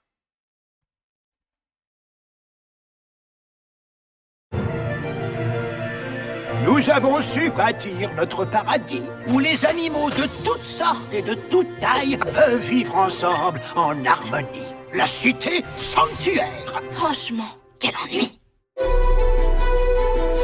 Chaque enfant va cueillir une fleur dans l'arbre à vœux. J'ai trouvé mon vœu! Mais souvenez-vous, ne cueillez jamais la dernière fleur de l'arbre. J'aimerais aller explorer les terres sauvages.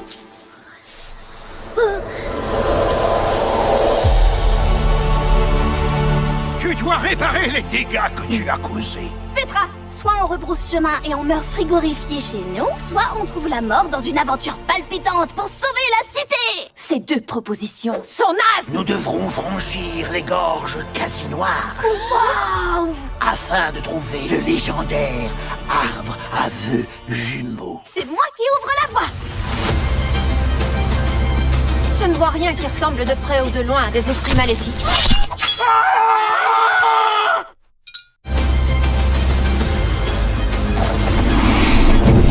Restons pas là! Ce ne sont pas nos erreurs qui nous définissent, mais la façon dont on s'y prend pour les réparer.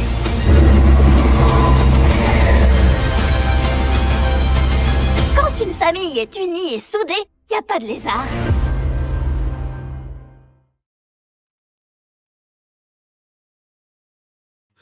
C'est tout à fait très kid-oriented, comme tu dis.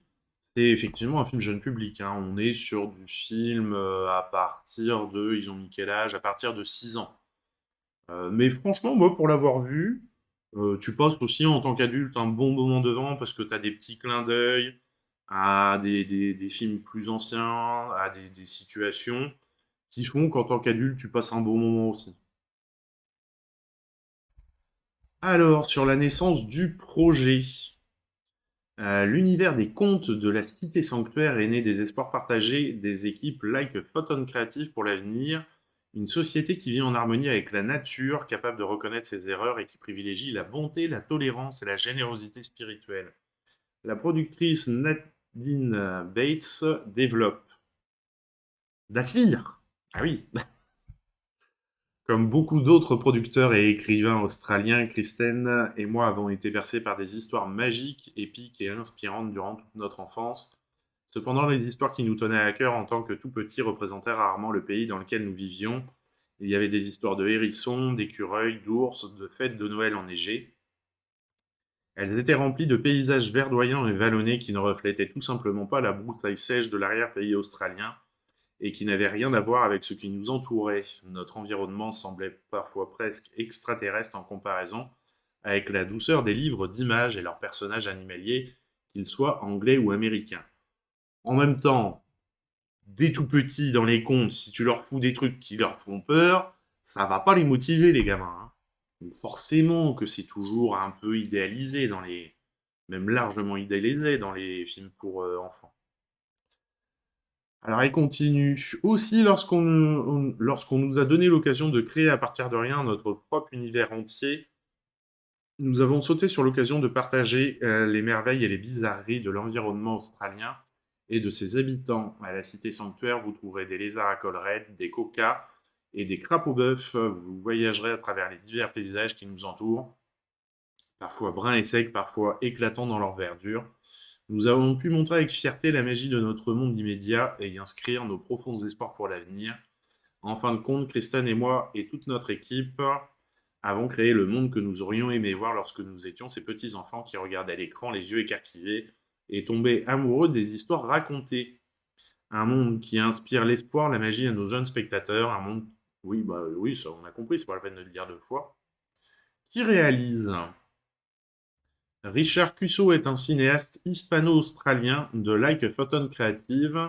Il réalise actuellement la suite des 3 premiers longs-métrages d'animation de la franchise, Les Contes de la Cité Sanctuaire, tous destinés à une sortie en salle. Ah, mais il y aura des suites en plus! Ricard, qui a plus de 10 ans d'expérience dans le secteur du divertissement, notamment dans les spectacles de théâtre et les projets de cinéma et de télévision. Ah oui, c'est que j'ai mis des mots où il n'y en a pas. C'est pas Richard qui a, c'est Richard A. Parce que j'attendais une suite, je me disais, mais elle n'est pas finie la phrase, là. En 2007, il est engagé comme directeur de spectacle pour la société de divertissement américaine Sudden Impact Entertainment, spécialisée dans les représentations théâtrales en direct. Pendant 5 ans, Ricard dirige et conçoit des spectacles pour tous les Australiens, pour les territoires australiens, asiatiques et latino-américains. En 2014, il obtient son diplôme de l'Université de Griffith et est récompensé pour ses réalisations. En 2016, Ricard est sélectionné pour le mentorat Power Up Your Arts offert par le Gold Coast Arts Council. La même année, il commence à travailler pour Like a Photon Creative en tant que directeur de contenu live action et participe à plusieurs projets, notamment des séries live action et d'animation ainsi que la réalisation des longs métrages d'animation. Le premier, c'est L'Arbre à vœux, le deuxième, ce sera Combat Wombat, et le dernier, ce sera Daisy Quokka. Voilà, comme ça, vous avez tout le line-up de leurs films. C'est pas magnifique, mais oui, vraiment très joli film. À partir de 6 ans, oui, c'est bien. Et même en tant qu'adulte, vous avez des petits clins d'œil, vous avez, voilà, donc... Il n'y a rien de novateur, mais c'est une jolie histoire qui est bien menée. Voilà. Que dire de plus? On passe au film suivant. Film suivant qui est Umami, avec le Gérard Depardieu. On regarde la bande-annonce. Laisse tes pensées aller venir. Concentre-toi uniquement sur le son de ma voix. J'ai pas de famille. J'ai pas d'héritier. Oh, envoyez les poissons, là! Rien. Faut qu'on retrouve notre talent, merde! Qu'est-ce que tu fais? Elle va sucer la courge de son critique. Pauvre connard, va. Je suis foutu. Ma prendre retraite. Déplacer ce corps, c'est toute une histoire. Eh ben, déplace ton esprit. Hôtel? Hôtel? Moi, besoin de dormir. En hôtel? C'est un intello, mais c'est pas possible. C'est un cercueil. Où est mon père? Au Japon. Qu'est-ce que c'est que ce truc? You speak English? うちのラーメンはどれも旨味たっぷりですよ。 Quel équilibre. Voir le chef, c'est possible? フランス人のお客さんと話してみてくれない？ Non, stop! Quoi? Automatique, ça. Automatique, quoi. C'est de la connerie automatique. J'aimerais que vous restiez le temps de découvrir le sens de l'umami. Ça, c'est le plus beau des programmes. Ah oui. Avec le temps, on vieillit. Je laisse aller. Oh, ta gueule, quoi, merde! Ils savent même pas ce que c'est qu'un pied de porc. Et le cochon est une viande noble. Qu'est-ce que c'est que ça? C'est stupéfiant. L'umami se mérite. Pitié, pitié, pitié. Je t'avais dit que ça marcherait pas sur moi. Tu te rappelles de quoi, au juste? Une saveur. Umami.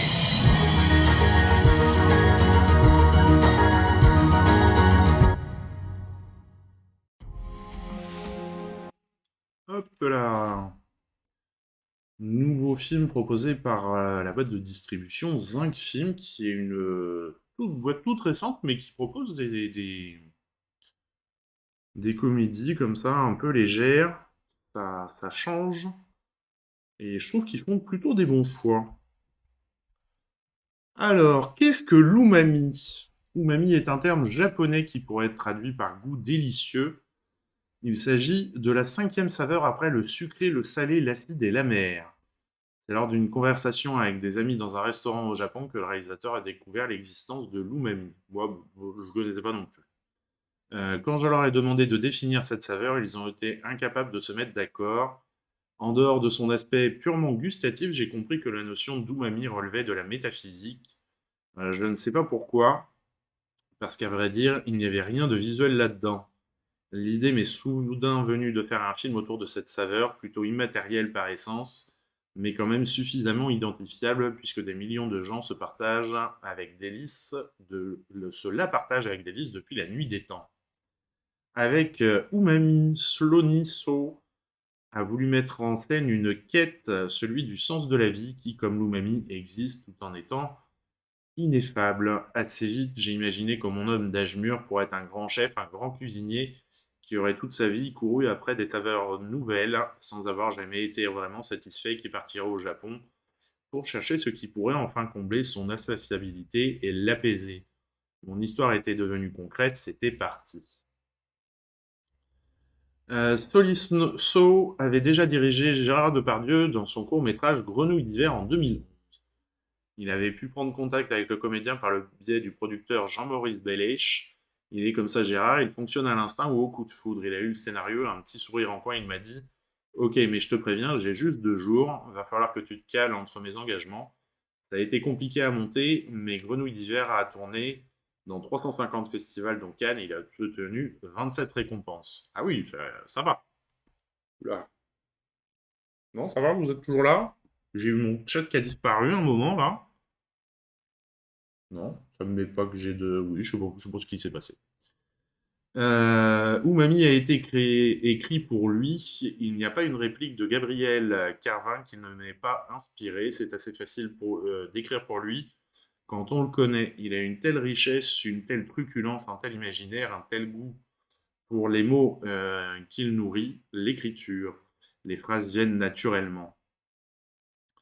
Les scènes de cuisine en France ont été tournées dans les cuisines du restaurant de l'abbaye de Fontevraud, qui est pas très loin de là d'où je suis originaire.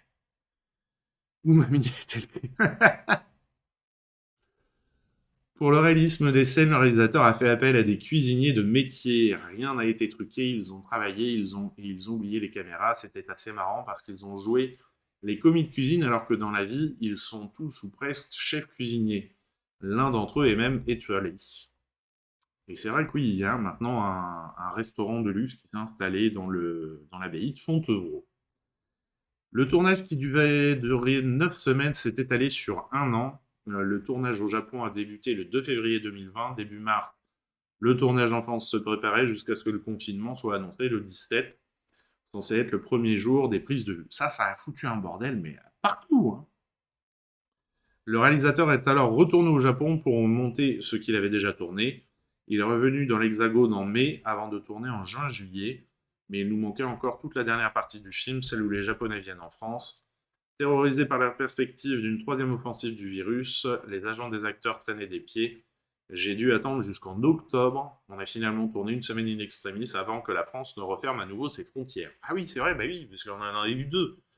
Enfin, remarque qu'il y a eu de la chance, là. Umami marque les retrouvailles entre Gérard Depardieu et Pierre Richard, le duo comique de La Chèvre, Les Fugitifs ou encore Les Compères, effectivement. C'est le coproducteur du film, Jean-Maurice Bellèche, qui a soufflé au réalisateur le nom de Pierre Richard pour le rôle de Rufus. Sloniso se souvient, Pierre et Gérard se sont retrouvés comme s'ils s'étaient quittés la veille. Même s'ils sont différents, Pierre est plus tonique et déconnant, Gérard plus intello et plus spirituel. Ils ont immédiatement reformé la paire, leur complicité faisait plaisir à voir. Et moi, je n'en revenais pas de les avoir tous les deux devant ma caméra en face de moi. Venant d'où je viens, ça me paraissait irréel. C'est vrai que oui, côté jeune réalisateur, il a fait combien de longs métrages du coup, ce réalisateur? que tu te retrouves avec quand même ces deux grands noms du cinéma français.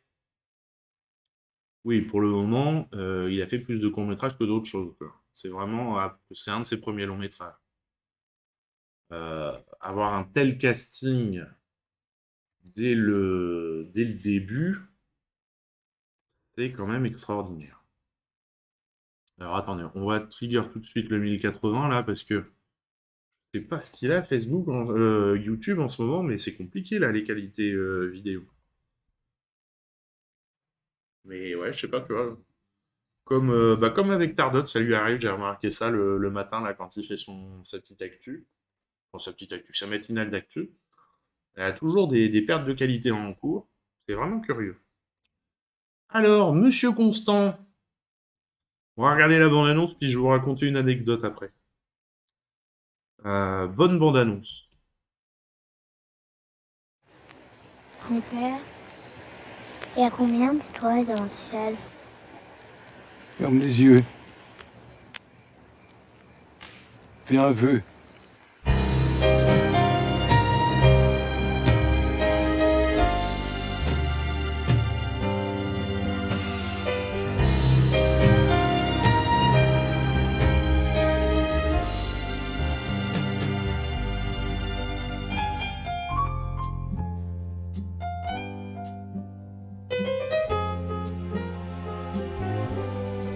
Merci.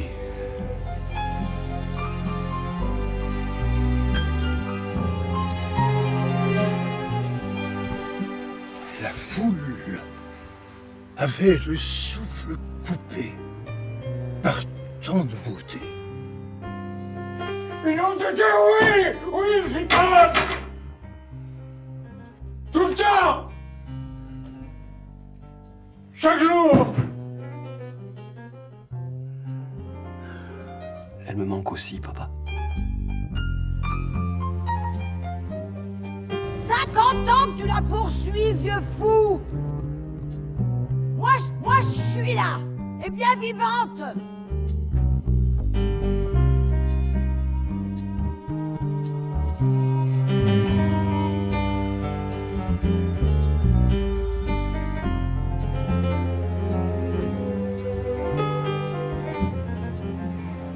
Bah ouais.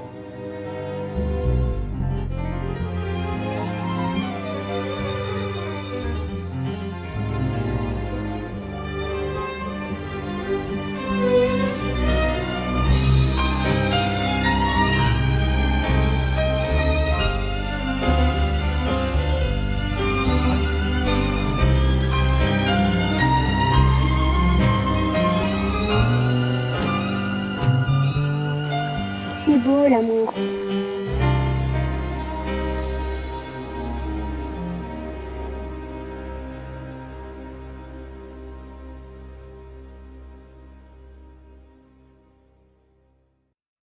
Alors, voilà pour cette bande-annonce. Je ne sais pas comment vous l'avez trouvé, la bande-annonce. Mais je la trouve très longue. Alors qu'elle est plus courte que la majorité des bandes-annonces qu'on a vues jusque-là. C'est paradoxalement. Et le distributeur m'avait proposé le film et m'a envoyé un lien pour que je le regarde.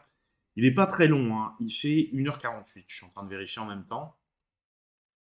Alors, la bande-annonce, déjà, je m'étais quand même un peu... Je sais pas, je trouve que ça traîne en longueur, que c'est... Il n'y a pas de... Bon. Et j'ai regardé le film, 1h48, je l'ai regardé en 3 fois. Parce que au bout d'une demi-heure, j'avais l'impression que le film... J'étais à la fin du film. Et j'ai passé la souris comme ça pour voir la barre de défilement en bas. Quand j'ai vu où j'en étais, je me suis dit... On continuera demain. Et comme ça, je l'ai regardé en 3 fois. Et le réalisateur m'a appelé pour savoir si je voulais prendre son film. Alors j'ai dit, bah écoute, tu sais, ça sort pas à une bonne période. C'est vrai que nous, à partir de mi-mai, on calme les animations. Parce qu'il va commencer à faire un peu beau. Les gens vont être moins présents sur les animations.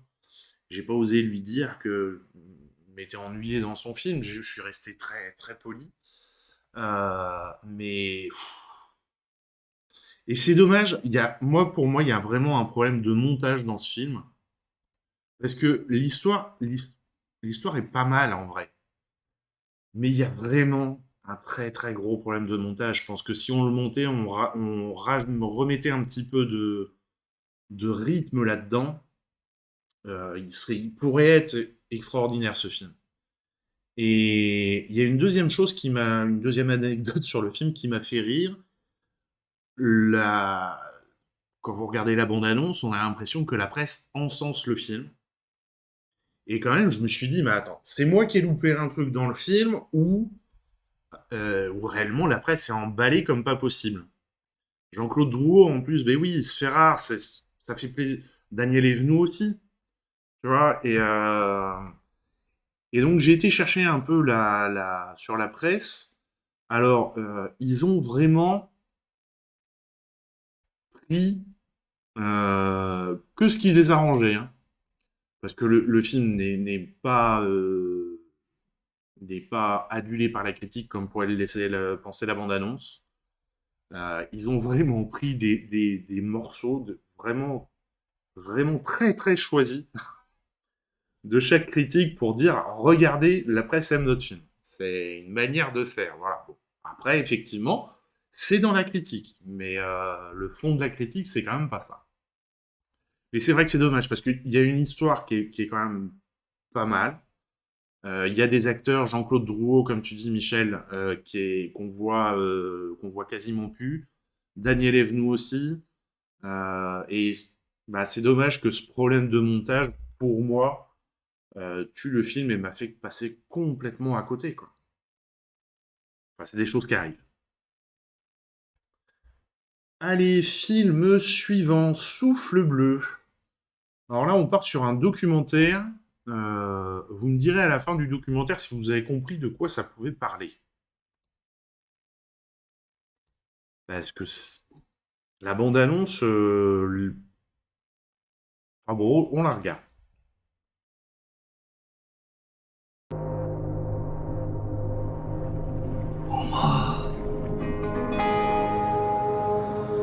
À noite, a lua sobe no céu e o mar trema luz, prateado de escamas. Grito parece vir de muito longe.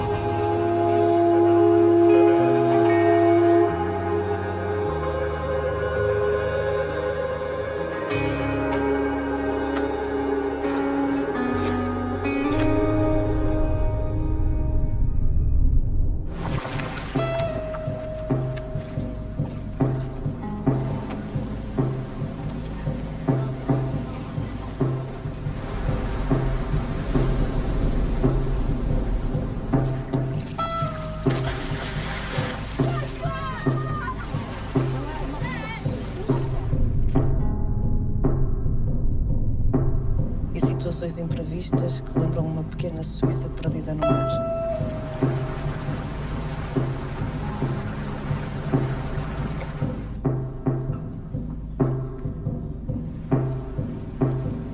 Estava quando era rapazinho sonhava assim, mas nada daquilo que eu sonhava foi feito. Qual é o peixe que tu gostarias de pescar do fundo? Não daqui de perto do mar, mas do fundo. Um tubarão. Um tubarão.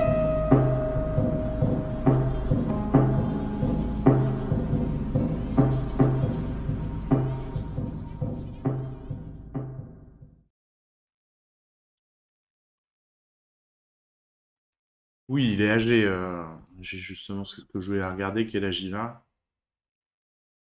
84 ans. Mais il est toujours aussi bon, hein. Alors c'est vrai que 84 ans, c'est aussi pour ça qu'on le voit moins. Mais dans le film, sa prestation est bonne, hein. C'est vraiment le montage qui pêche, quoi. Et donc, Souffle bleu, est-ce que vous avez compris de quoi ça parlait, ce documentaire? Parce que moi, j'avoue, j'ai regardé la bande-annonce. J'ai été chercher le synopsis pour voir quand même un peu plus, parce que...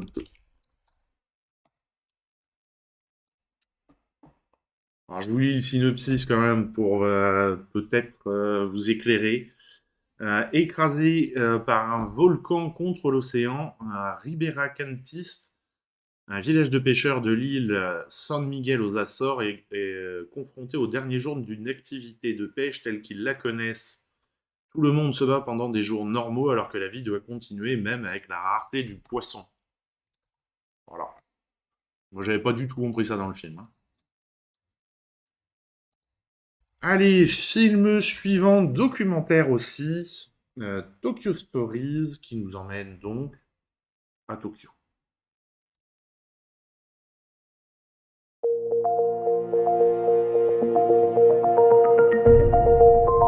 Tokyo is, in my humble opinion, one of the most exciting 21st century cities. And the thing that I love most about Tokyo is that I don't understand a thing.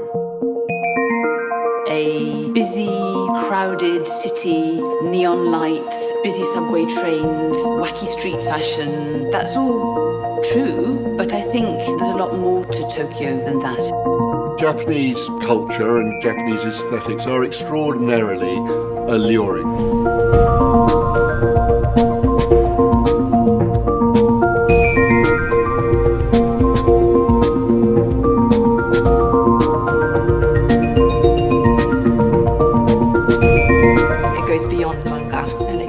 Beyond Kyoe, and it goes beyond cherry blossoms, although we include cherry blossoms. そういうことなんですけどね。だからまあ本当に単純に言うと欲望のスタジアムだと東京は僕にとって。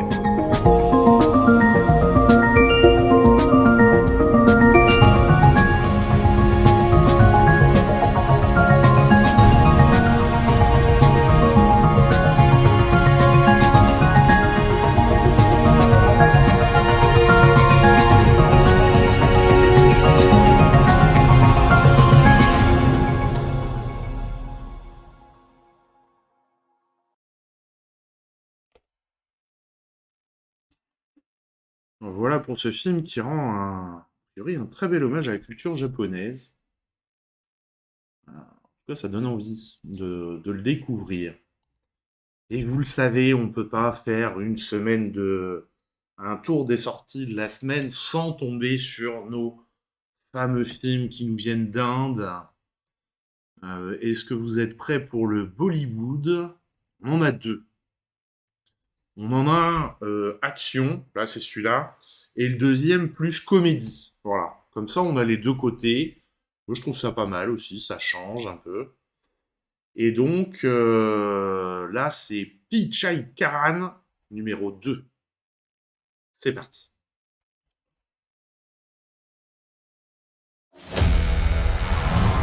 Vijay Gurumurthy, இந்தியாவோட 7வது பெரிய பணக்காரன். 1 லட்சம் கோடிக்கு சொந்தக்காரன். He owns millions and billions.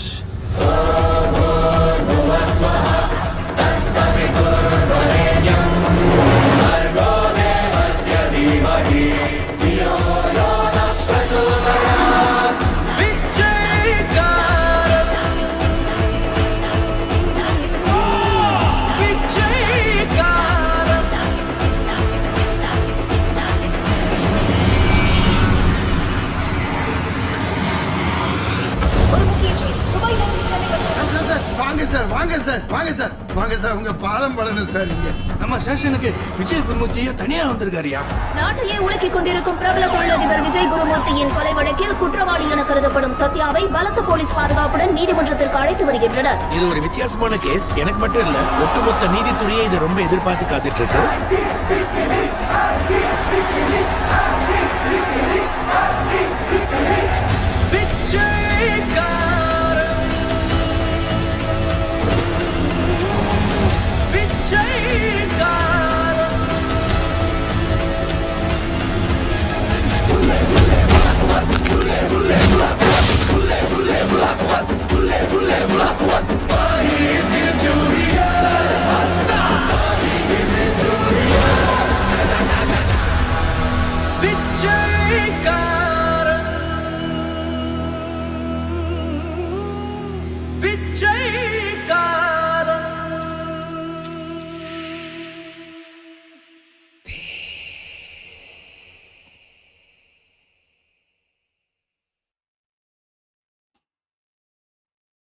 Ouais, j'ai l'impression qu'il y a plus de budget que sur les précédents.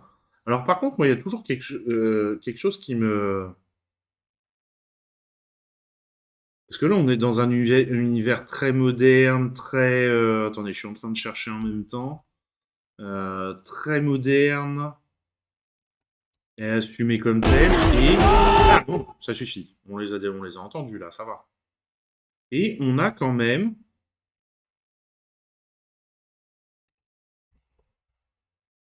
Oui, c'est une suite. Et on a quand même Alors, on sait pas trop, là, parce que bon, on n'a pas vu le film. Hein. Et vous avez remarqué quand même qu'ils s'emmerdent même plus à mettre les sous-titres. Hein. Même pas en anglais. Et on a quand même ces personnages de méchants, on suppose. Faut qu'ils soient... parce que là, il y a quand même d'une scène à l'autre, on passe d'un univers à l'autre, c'est assez impressionnant. Et je sais pas pourquoi, faut toujours que t'aies une vision du méchant comme ça qui soit très très tribal. Je sais pas trop comment la définir. Après, la chorégraphie est quand même, elle a quand même plutôt chouette là. Mais ouais, je sais pas trop. Puis on a tous les codes. Et il y a une scène, moi, une scène qui m'a fait rire quand j'ai regardé la bande-annonce la première fois, c'est celle-là. Là, le mec, quand même, lui tape par terre, le fait tomber, et il tape tellement fort qu'il rebondit sur le sol pour se relever, pour qu'il puisse le taper ensuite. C'est bien, ça. Ça, là, il y a du... Voilà, puis on sent qu'il y a un traumatisme avec... qui date de son enfance. Ah, le rebond, t'es d'accord ? Ah, mais ça m'énerve qu'on puisse pas les avoir, ces films, parce qu'une fois de temps en temps, tu vois, on se fait une petite soirée indienne, là, mais ce serait tellement drôle.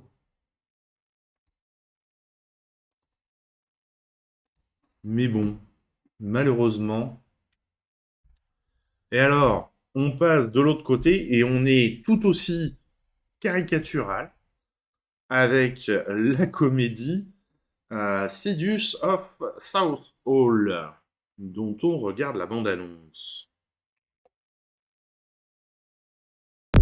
Hello Sidhus of Southall if you don't mind ਛੋਟਾ ਜਿਹਾ ਕੰਮ ਸੀ ਮੈਨੂੰ ਮੇਰੀ ਤੇ miss Tina ਦੀ wedding plan ਕਰਨੀ ਸੀ ਕਾਰਟਰ ਵੈਡਸ ਟੀਨਾ ਸਿੱਧੂ ਮਿਲਣ ਆ ਸਕਦੇ ਹੋ ਮੈਨੂੰ ਮੈਂ ਤੇਰੇ ਜਨਾਜ਼ੇ ਦੇ ਨਾਲ ਆ ਲੱਗਿਆ ਮੈਰਿਜ ਦਾ Myself Tina Sidhu, MD of Siddhus of South Hall. मेरे कमले लाने दी अपनी वेडिंग कंपनी है ते ये आ मेरी टीम रंगीला सिद्धू मैं भटूरिया च हवा भरदा है जी ओमार सिद्धू ਮੈਂ ਨੂਡਲਾਂ 'ਚ ਵੱਲ ਪਾਉਣਾ ਜੀ मार्टिन सिद्धू ਇਹਨੂੰ ਵਿਖਾ ਕੇ ਤੇ ਦੇਂ ਘਟਾ ਕਰਾਈਦਾ ਜੀ ਇਹਨਾਂ ਹਨੇਰਾ ਨਾਲ ਜ਼ਿੰਦਗੀ ਕੱਟਦਿਆਂ ਰਾਜਵੀਰ ਮੈਨੂੰ LED ਬਲਬ ਵਾਂਗੂ ਮਿਲਿਆ ਸਭ ਕੁਝ ਵਧੀਆ ਚੱਲ ਰਿਹਾ ਸੀ फिर एक दिन मेरे तो एक छोटी जी गलती हो गई मैं काटर रब नू प्यारा करता ਨਬਜ਼ ਤੇ ਬਿਲਕੁਲ ਘੜੀ ਦੀ ਟਕ ਟਕ ਟਕ ਵਾਂਗੂ ਧੜਕ ਰਹੀ ਹੈ ਤੁਸੀਂ ਨਬਜ਼ ਦੀ ਸੱਚੀ ਘੜੀ ਫੜੀ ਹੈ ਹਾਰਟ ਬੀਟ ਚੈੱਕ ਕਰੋ ਹਾਰਟ ਇੱਧਰ ਨਹੀਂ ਇੱਧਰ ਹੁੰਦਾ ਡੈਡ ਮੈਂ ਤੁਹਾਨੂੰ ਲਾਸ਼ ਨੂੰ ਠੰਡੀ ਥਾਂ ਤੇ ਰੱਖਣ ਨੂੰ ਕਿਹਾ ਸੀ ਕੀ ਕਰ ਰਹੇ ਹੋ ਤੁਸੀਂ ਉਹ ਤੇ ਬਰਫ਼ ਕਾਨੂੰ ਵੇਸਟ ਕਰਨੀ ਹੈ ਇਸ ਲਈ ਥੋੜੀ ਜਿਹੀ ਮੈਂ ਇਹਦੇ ਚ ਦਾਰੂ ਪਾ ਦਿੱਤੀ ਨਾਲ ਪਾਤੇ 2 ਸੋਡੇ ਬਣ ਗਿਆ ਕੋਕਟੇਲ ਆਪਾਂ ਉਦੋਂ ਤੱਕ ਇਵੈਂਟ ਤੇ ਨਹੀਂ ਜਾਣਾ ਜਦੋਂ ਤੱਕ ਆਪਾਂ ਡਿਸਾਈਡ ਨਹੀਂ ਕਰ ਲਿਆ ਕਿ ਆਪਾਂ ਲਾਸ਼ ਦਾ ਕੀ ਕਰਨਾ ਓਏ ਹੁਣ ਕਰਨ ਨੂੰ ਇਹਨੂੰ ਪਹਾੜੀ ਤੋਂ ਸੁੱਟਦਾ ਡੈਡੀ ਕੀ ਆਈਡੀਆ ਦਿੱਤਾ ਮੈਂ ਆਈਡੀਆ ਦਿੱਤਾ ਆਪੇ ਲੀਕ ਹੋ ਗਿਆ ਹੁਣ ਆਵਾਜ਼ ਕਿੱਥੋਂ ਆ ਰਹੀ ਹੈ ਲਾਸ਼ ਛੱਡ ਰਹੀ ਲਾਸ਼ ਨਹੀਂ ਸੜ ਰਹੀ ਇਹ ਛੱਡ ਰਿਹਾ ਇਹ ਦੁਨੀਆ ਦਾ ਪਹਿਲਾ ਮੁਰਦਾ ਜਿਹਨੇ ਆਤਮ ਹੱਤਿਆ ਕੀਤੀ ਓਏ ਇਹਨੇ ਤੇ ਫੈਬੀਕੋਲ ਵੀ ਫੇਲ ਕਰਤੀ ਖਹਿੜਾ ਹੀ ਨਹੀਂ ਛੱਡਣ ਡਿਆ ਵਿਆਹ 'ਚ ਜੁੱਤੀਆਂ ਲਕੋਣ ਦੀ ਥਾਂ ਤੇ ਲਾਸ਼ ਲਕੋਣੀ ਪੈ ਰਹੀ ਹੈ ਅੱਜ ਤੱਕ ਅਸੀਂ ਜੁੱਤੀ ਚੋਰੀ ਹੁੰਦੀਆਂ ਵੇਖੀ ਕੱਚਾ ਪਜਾਮਾ ਚੋਰੀ ਹੁੰਦੇ ਵੇਖਿਆ ਲਾਸ਼ ਪਹਿਲੀ ਵਾਰੀ ਚੋਰੀ ਹੁੰਦੀਆਂ ਵੇਖੀ ਏ ਹਾਏ ਹਾਏ ਰੱਬਾ ਤੇਰਾ ਚੱਕਿਆ ਹੋਇਆ ਬੰਦਾ ਵੀ ਚੱਕਿਆ ਗਿਆ ਹੁਣ ਕੀ ਪੰਗਾ ਪਾਤਾ ਕੀ ਕਰਦੀ ਹੈ ਆਈਡੀਆ ਨਾਲ ਪੰਗੇ ਵੀ ਲੀਕ ਹੋਣ ਲੱਗ ਪਏ ਤੇਰੇ ਬਾਬੁਲ ਦੇ ਆਪਾਂ ਕਾਟਰ ਦੀ ਲਾਸ਼ ਨੂੰ ਤਾਰਾ 'ਚ ਰੱਖ ਕੇ ਰਾਰਾ ਦੀ ਥਾਂ ਤੇ ਲੈ ਕੇ ਜਾਣਾ ਤੇ ਰਾਰਾ ਨੂੰ ਤਾਰਾ ਦੀ ਥਾਂ ਤੇ ਲੈ ਕੇ ਜਾਣਾ ਤੇ ਧਿਆਨ ਰੱਖਿਓ ਕਿ ਤਾਰਾ ਰਾਰਾ ਦੀ ਥਾਂ ਤੇ ਰਾਰਾ ਤਾਰਾ ਦੀ ਥਾਂ ਤੇ ਨਾ ਚੱਲ ਜੇ ਵਰਨਾ ਤਾਰਾ ਰਾਰਾ ਹੋ ਜਾਊ ਸਮਝ ਕੇ ਨਹੀਂ ਨਹੀਂ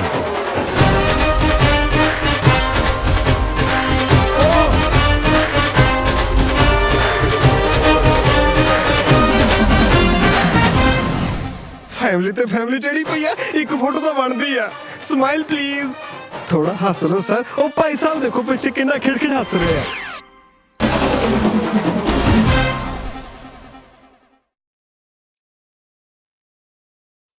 Voilà. Est-ce qu'il n'y a pas de il y a pas de festival du film de Bollywood? Ah ouais, tiens, on va regarder. Festival du film.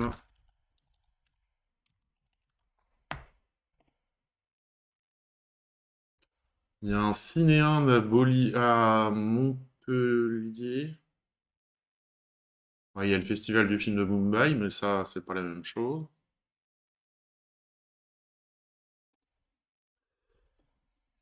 C'est où ça? Ah ouais, mais ouais. Quand tu regardes la programmation, c'est du film RSS, c'est pas le film Bollywood, quoi.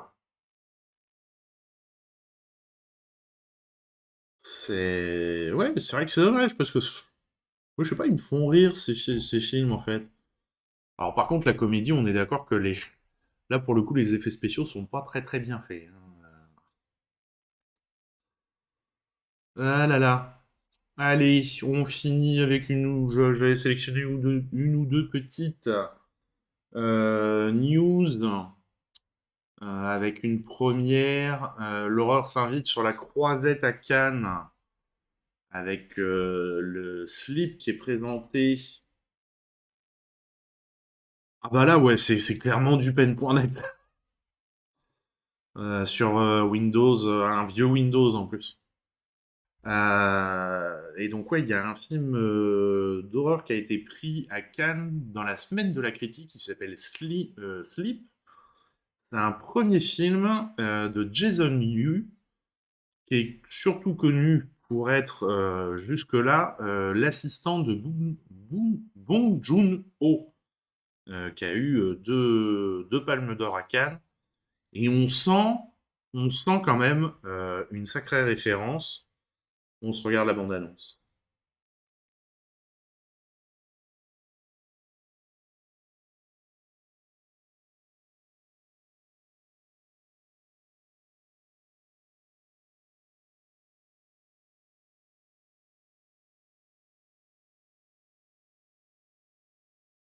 잘 자.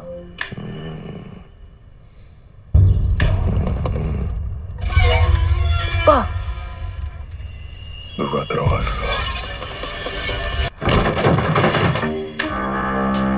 새벽문 되면 쿵쾅거리는 소리가 들려서 쭉 지켜봤다고? 안 자고? 오빠 왜 이래! 원하는 게 뭐예요 나한테?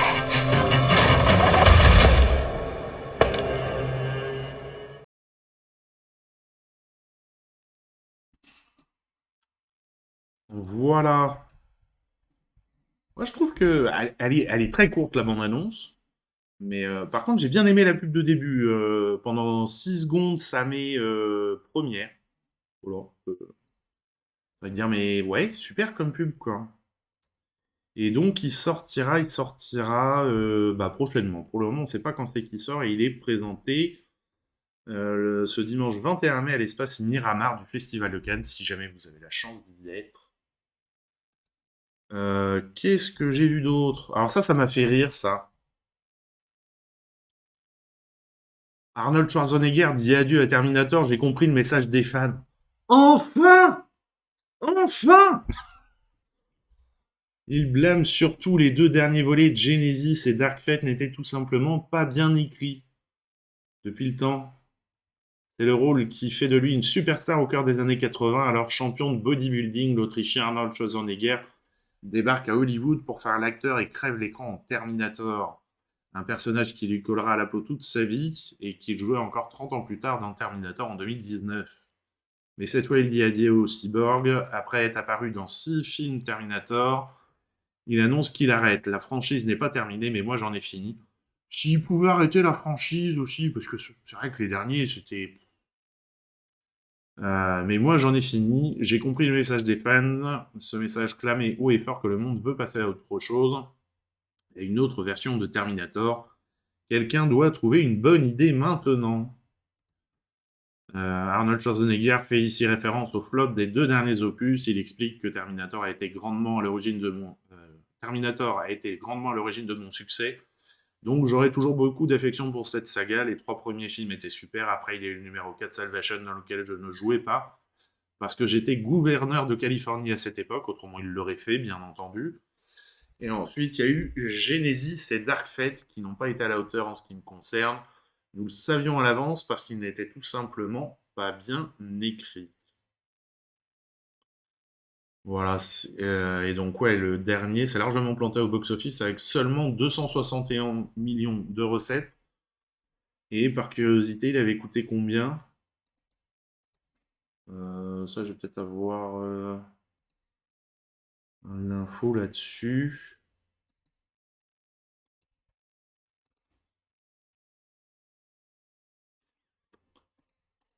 Qu'on voit ça un peu. Ah, oui. Alors, généralement, quand ils donnent pas les budgets, c'est pas bon, hein. C'est pas bon, c'est pas bon.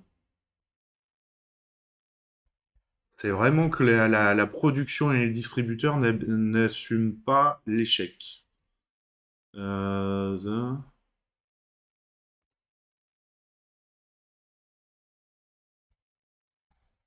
Ouais, ils disent même pas, ouais, ils veulent pas, vraiment pas dire. Dans les secrets de tournage, on va voir le coût du...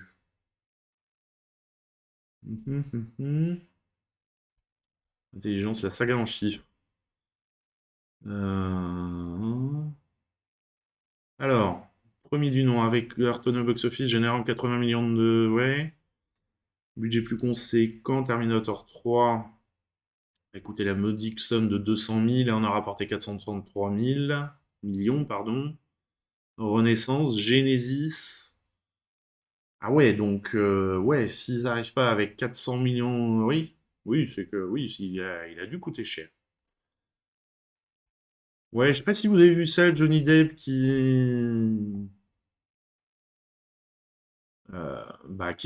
ému de son accueil à Cannes.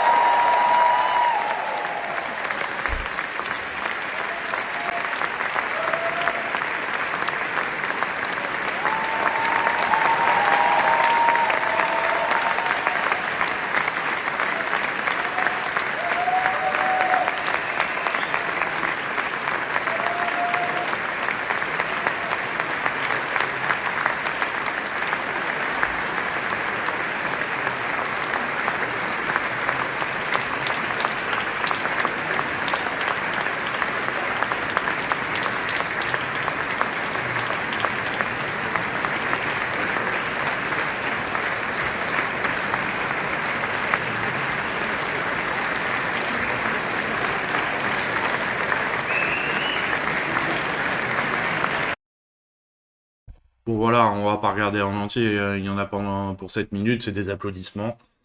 Et forcément, il a été ému, il a pas pu faire les festivals pendant je sais pas combien de temps. Donc forcément qu'il est content de pouvoir revenir, déjà de tourner au cinéma, et de pouvoir revenir dans les festivals. Et l'accueil est... Alors c'est marrant parce qu'il y a 2 salles, 2 ambiances. Il y a les journalistes qui n'arrêtent pas de poser à tous les acteurs, en particulier les actrices américaines, est-ce que vous trouvez normal que Johnny Depp soit là?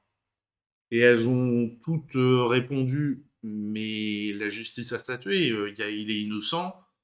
Pourquoi est-ce qu'il pourrait pas venir dans les festivals? Ce qui est plutôt une réponse intelligente, je trouve, et vraiment le métier qui le reconnaît.